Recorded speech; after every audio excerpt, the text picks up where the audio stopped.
अस्सलाम वालेकुम dear viewers, मेरा नाम डॉक्टर सलीम अख्तर और आप मेरे यूट्यूब चैनल अमेज़ॉन जाइंट देख रहे हैं। आजकल बड़ा रवाज देख लो कि लोग अपने अकाउंट्स ट्रांसफ़र कर रहे हैं, मतलब ऑनरशिप या अकाउंट सेल हो रहे हैं। तो उसका एक प्रोसेस होता है, नीट एंड क्लीन प्रोसेस, कि किस तरीके से आपने अपनी ऑनरशिप यानी अपना अकाउंट आपने बेच दिया है तो वो नई कंपनी की डिटेल कैसे डालनी है, कंपनी कैसे नई ओवरटेक करती है आपके अमेज़ॉन के अकाउंट को, जिसमें फिर अमेज़ॉन की पीछे कंपनी भी चेंज होएगी, ट्रेडमार्क कैसे चेंज करना है, ऑनरशिप, फिर बैंक अकाउंट सारा कैसे चेंज करना है। अगर ये प्रॉपर ना किया जाए, क्योंकि जब आपका ये ट्रांसफ़र प्रोसेस हो रहा होता है तो अमेज़ॉन आपकी लिस्टिंग को सस्पेंड कर देता है, अनअवेलेबल होती है टेम्परेरी तौर पर, वक्ती तौर पर आपकी सेल नहीं हो रही होती है। अगर आपने कुछ इसमें ऊपर नीचे हो गया तो क्या होगा कि अमेज़ॉन उसको प्रॉपर फिर आपका लंबा टाइम लग जाएगा और आपकी सेल रुक जाएगी और लिस्टिंग्स की रैंकिंग नीचे आ जाएगी। तो उसको किस तरीके से हमने प्रॉपर करना है उसको हम इस वीडियो में दिखाते हैं। चलें देखते हैं कि कैसे अकाउंट ट्रांसफ़र करना है। तो अब सबसे पहले यहाँ पे जाएंगे सेटिंग्स में और यहाँ पे आप अकाउंट इन्फो में जाएंगे। अकाउंट इन्फो के बाद यहाँ पे डिफरेंट ऑप्शंस हैं, आपने वन बाय वन करके उसको ट्रांसफ़र करना होता है। फर्स्ट सबसे पहले तो यहाँ पे ट्रांसफ़र का है ना, ये ट्रांसफ़र आपने करना है। फिर उसके बाद आपने बैंक अकाउंट इन्फॉर्मेशन जिसमें आपके पैसे आएंगे, चार्ज मेथड जहाँ से अमेज़ॉन अपने कमीशन और रेफरल फ़ी और एफबी फ़ी और एडवर्टाइजिंग फ़ी लेता है वो है, सॉरी चार्ज एडवर्टाइजिंग मेथड, यहाँ पे आप एडवर्टाइजिंग मेथड लगाएंगे। इनवॉइस्ड ऑर्डर पेमेंट, ये या तीन आप बैंक आपने करने हैं। आइडेंटिटी है, बिजनेस एड्रेस और फ़ोन नंबर है। अकाउंट ट्रांसफ़र सबसे पहले ये चीज़ है, फिर आपने उसके बाद आहिस्ता आहिस्ता बाकी चीज़ें चेंज करनी है। पहले अकाउंट ट्रांसफ़र हो जाएगा फिर आप बाकी चीज़ें चेंज करेंगे उसके अंदर। तो उसमें क्या होगा कि आपकी टेम्पोरेरली जो है वो सेलिंग जो है वो सस्पेंड हो जाएगी जब तक कि आपका अकाउंट ट्रांसफ़र नहीं हो जाता। तो मैं यहाँ पे जाऊँगा, यहाँ पे अकाउंट ट्रांसफ़र अकाउंट पे जाऊँगा। यहाँ पे अगर आप फ्रीक्वेंटली आस्क्ड क्वेश्चंस भी हैं, इनको आप रीड कर सकते हैं, गो थ्रू हो सकते हैं इसमें, तो इससे आपको एक बेटर आइडिया भी हो सकता है। अगर हम इनको थोड़ा सा देख लें, जो यहाँ पे फ्रीक्वेंटली आस्क्ड क्वेश्चंस है, why do I need a new agreement if the owner does not change or if I remain primary point of contact although you are changing minimal information, a new agreement is required for security purposes. What a new agreement will keep my with a new agreement I will keep my business account history including, yes कर सकते हैं आप यानी जब नए बंदे के पास account जाएगा तो सेलिंग हिस्ट्री उसके पास होगी। अब ये जिसके नाम पे अकाउंट ट्रांसफ़र हो रहा है वो उसको एड्रेस किया जा रहा है। Can I designate a new business legal entity owner if the transfer agreement in the transfer agreement, or if so will the account remain history including, yes. If I designate someone else as a new owner of the legal entity, will they sign the transfer agreement and enter information as I sign out, yes. After you logged out they will sign into the account, sign transfer agreement and then get verified, फिर उनको verify करेगा Amazon. यहाँ पे read agreement below carefully to change your account legal entity, यानी legal entity यानी आप company पहले transfer करेंगे, एक कंपनी ए से कंपनी बी पे जा रहा है किसी और कंपनी पे। You and the new legal entity will need to sign a transfer agreement to accept terms and changes. The new legal entity will be required to complete an account verification process. They may need to provide us with the documents of the new legal entity, यानी उनके जो government वो जो article of association है या जो company यहाँ पे रजिस्टर्ड हुई है। During the legal entity change process, your listings will be temporarily suspended, ठीक हो गया। Disbursements to your account will be suspended and will transfer to the new legal entity, जो नया बैंक अकाउंट होगा उसमें वो जाएंगी जो नया। You will sign out after accepting terms and condition to allow the new legal entity to re-sign in and complete the process. तो ये मैं साइन आउट हो जाऊंगा, वो साइन इन हो जाएंगी। तो इसके ज़रिए से आपका वो जो क्या कहते हैं, एक इस चीज़ का आपको आइडिया हो गया कि पैसे भी उसके अकाउंट में चले जाएंगे जो बैलेंस होगा, जो नेक्स्ट बैलेंस डेट होगी, और उसके बाद you will sign out after accepting, तो आप यहाँ पे क्लिक करेंगे। उसके बाद आप yes I understand the legal entity change process and agree with the terms listed below. जब ये आप सारा एग्रीमेंट प्रॉपर इसको रीड कर लेंगे तो आप कंटिन्यू पे जाएंगे, और कंटिन्यू के बाद ये हमने पढ़ना है कि account information transfer, tick the boxes on the left to confirm that this information can be transfer to the new legal entity.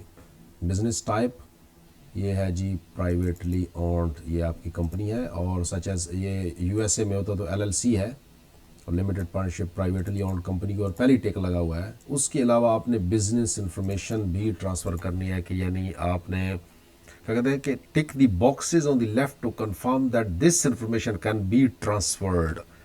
अच्छा, आपने ये ट्रांसफ़र कर दिया, ठीक है। फिर आपने उसके बाद ये ट्रांसफ़र कर दिया कि ये अच्छा, बीच में ट्रांसफ़र के दौरान मैं आपको एक मैंने अमेज़ोन को कुछ मैसेज लिखा था, तो वो ये यहाँ पे देखें, legal entity change occur when a seller decide to change the legal entity they are using to sell on Amazon to another legal entity. Legal in a legal entity change, registration number of the registered entity changes. Registration number of the registered legal entity changes, वो जो नई company आएगी उसका number आ जाएगा। Legal entity change is not a change in the business name. Business name, business address, disbursement account और beneficial owners, यानी वो वही रहते हैं। These are regular change of circumstances और should not be considered as a LLC। यहाँ से हमने क्या किया है कि ये जो मैं प्रोसेस कर रहा हूँ इससे कंपनी चेंज नहीं होगी, मतलब इससे वो क्या कहते हैं, the registration number of the registered changes, LEC is not a change in the business name, business name वो रहेगा, वो तो बिजनेस, लेकिन बिजनेस एड्रेस भी वही रहेगा, और डिसबर्समेंट अकाउंट और बेनिफिशियल ऑनर भी वही रहेंगे। लेकिन यहाँ पे तो पूरा का पूरा जब अकाउंट ट्रांसफ़र करना तो बेनिफिशियल ऑनर वो होगा जो नया ऑनर है। डिसबर्समेंट अकाउंट वो जो बैंक अकाउंट भी चेंज होना है वहाँ पे, और उसके बाद बिजनेस एड्रेस भी चेंज होना है, लेकिन मेरे उस सिनेरियो में नहीं चेंज हो रहा था।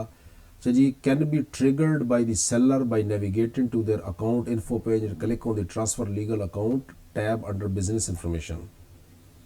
आई हैव इंक्लूडेड दी, आगे वो लिखता है कि help page to link to below outlining the difference between individual और business types. You will find the necessary section as a quick link under compliance. You can update your legal entity information via the business or contract page, info page linked below. Select yes if you do either questions. ये सारा होगा individual not trading, ये आ गया जी business, this category include charity limited company, ये सारा हो गया है। इसको पढ़ते हैं, ये जो search the register, इसको हमने ये देखा कि ये जो लीगल एंटिटी चेंज है, लीगल एंटिटी चेंज ये वो चीज़ नहीं है जिसको मैं तलाश कर रहा था। तो उसके बाद अमेज़ॉन से मैंने एक लंबी चैट की है, तो उसने कहा कि पहले सबसे पहले आप लीगल एंटिटी चेंज करेंगे, उसके बाद आप ये इन्फॉर्मेशन को चेंज कर सकते हैं। तो मैं कंटिन्यू करता हूँ बिस्मिल्लाह पढ़ के। अब ये आ गया है selling on Amazon transfer agreement, ये आप सारा पढ़ना पड़ेगा कि जर्नल है, रिप्रेजेंटेटिव वारंटीज़ हैं, ये सारा आप by clicking the agreement and continue to agree and accept the terms and condition of the above transfer Amazon payment selling on Amazon services, ये सारा वो बता रहा है। अब ये वही है, इसमें सारी चीज़ें पढ़ने वाली हैं। ट्रांसफ़र में अगर देखें तो parties agree that with effect from the effective date the outgoing seller will transfer all its rights, outgoing यानी जो जा रहा है, बाहर जा रहा है, छोड़ के जा रहा है, all rights and obligation under the respect of the agreement of the incoming seller, जो न्यू होगा। उसके बाद क्या है कि with effect from the effective date all references to you and seller in the agreement shall be read in consideration reference of the incoming seller ongoing seller यानी जो transfer कर रहा है, incoming seller and the individuals agreeing to transfer agreement on their behalf, सारा incoming seller agrees to assume and perform the agreement, each of APE and APUK if applicable accept the transfer under the section,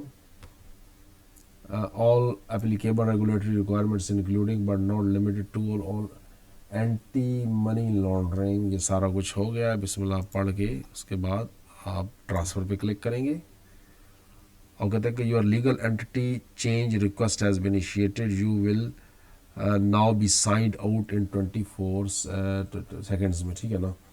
तो आप यहाँ पे इसका the new legal entity can sign in to complete the process, ठीक है। तो यहाँ पे ये देखें साइन आउट हो गया है। अब जो नई लीगल एंटिटी है उसने इसके अंदर लॉगिन होना है, ठीक है। यहाँ पे इंफॉर्मेशन जैसे आप अकाउंट ट्रांसफ़र करेंगे ये आपको एक ईमेल आएगी, इसमें क्या लिखा हुआ है, your account to sell on Amazon is undergoing legal entity change which you requested, note that many of the account functionalities are not available since the required steps to complete the transfer have not been completed by the new legal entity. The account functionalities will remain unavailable until steps are completed by the new legal entity and they have verified their entity. Please note that while the steps are incomplete, the account transfer cannot be completed. You will not be able to use the account in the future. कि हमने क्या करना है कि हमने इसको क्या कहते हैं अभी वो फिर लॉगिन करना है उसके अंदर। हमने यहाँ पे प्रेस किया तो क्या आया कि you become the new legal entity owner after completing this process, you will become, कि आप बन जाएंगे। ये जितना आप पढ़ें उतना ही कम है अमेज़ॉन के चीज़ों को, तो हम इसको एग्रीमेंट कर देंगे। You become the new legal entity after completing this process. New agreement is pending, please go to home page. Home page में हम चले गए, व्यू क्रेडिट कार्ड इन्फॉर्मेशन पे हम चले गए। अब यहाँ पे वो बोलता है कि अपना नया कार्ड दो, पुराने कार्ड सारे ख़त्म हो गए हैं, ठीक है। तो यहाँ पे मैं भी असाइन करता हूँ कार्ड यूके में। तो यहाँ पे ये 2 कार्ड हैं, तो मैंने यहाँ पे ऐड अ न्यू कार्ड करना है। अब मैं क्लिक करूँगा ऐड अ न्यू डेबिट और क्रेडिट कार्ड, और उसके बाद name on the card, card number, और उसके बाद ये सारी चीज़ें देनी है उसको। अच्छा, अगर आप विदाउट कार्ड डिटेल दिए, अगर यहाँ पे आप इन्फो लिखते हैं, अकाउंट इन्फो, और यहाँ पे अगर आप कम ऑन चार्ज मेथड या आइडेंटिटी इन्फॉर्मेशन देते हैं तो वो कार्ड ही मांगता है। सबसे पहले कार्ड चलेगा जहाँ से अमेज़ॉन अपने पैसे लेता है, उसके बाद वो आपको अलाउ करेगा बाकी चीज़ें चेंज करने के हवाले से। अब यहाँ पे देख सकते हैं कि ये चार्ज मेथड मैंने इसमें लगा दिया है। Your card was successfully verified in UK, charge method has been updated. आप क्लिक करेंगे व्यू चार्ज मेथड्स के ऊपर, मैं आपको चार्ज मेथड जी जब हमने चार्ज मेथड दे दिया तो उसके बाद अभी आइडेंटिटी वेरिफिकेशन रहेगी। क्या कहते हैं, European law requires us as a payment provider to take steps so that we can confirm the identity of our customers. Please note that we may need to request additional information to fulfill these requirements and allow you to use the services to open the selling on Amazon payment account, and to be able to transact on Amazon you must provide identity. यहाँ पे आप click कर सकते हैं identity information, या यहाँ पे आप क्लिक कर सकते हैं। यहाँ पे क्लिक किया तो उसके बाद यहाँ पे आ गया कि additional information is going to complete your account registration, please provide the information requested, update changing your business information result reverification. Update करूँगा मैं। अब यहाँ से वो पूछ रहा है मुझसे कि यूनाइटेड किंगडम में प्राइवेटली ओन कंपनी है,